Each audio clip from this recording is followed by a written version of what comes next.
এই গরমে যদি হয়ে যায় ঠান্ডা ঠান্ডা ফলের জুস তাহলে কেমন হয় বলেন তো। ক্লান্ত শরীরে অফিস থেকে ফিরেছেন, আপনার প্রিয়জন এক গ্লাস ঠান্ডা ঠান্ডা শরবত নিয়ে আপনার সামনে দাঁড়িয়ে আছে, তাহলে আপনার অনুভূতিটা কেমন হবে?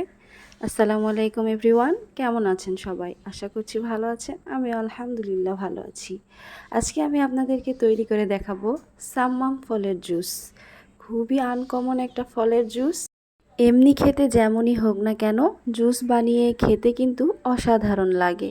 তো প্রথমে আমি এখানে ফলগুলোকে টুকরো টুকরো করে কেটে নিচ্ছি। খেতে তেমন একটা স্বাদের না হলেও পুষ্টিগুণে কিন্তু ভরপুর। জুস বানানোর জন্য আমি একটা ব্লেন্ডারের জার নিয়ে নিয়েছি। এখন আমি এর মধ্যে কেটে রাখা ফলগুলো দিয়ে দেব। আমি দিয়ে দেব এর মধ্যে পরিমাণ মতো চিনি। আপনারা যে যেরকম মিষ্টি খেতে পছন্দ করেন আপনাদের পছন্দ অনুযায়ী চিনির পরিমাণটা দিয়ে দেবেন।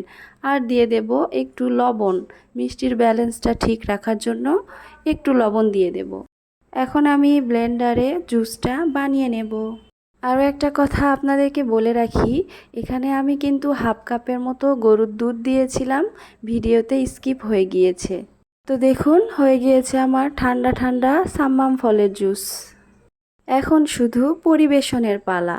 তো আপনারাও কিন্তু এভাবে ট্রাই করতে পারেন, খেতে কিন্তু অসম্ভব মজাদার হয়। ভিডিওটি কেমন হয়েছে অবশ্যই কমেন্ট করে জানাবেন। আর এরকম মজার মজার রান্নার রেসিপি পেতে চাইলে অবশ্যই চ্যানেলটিকে সাবস্ক্রাইব করে রাখবেন। ধন্যবাদ।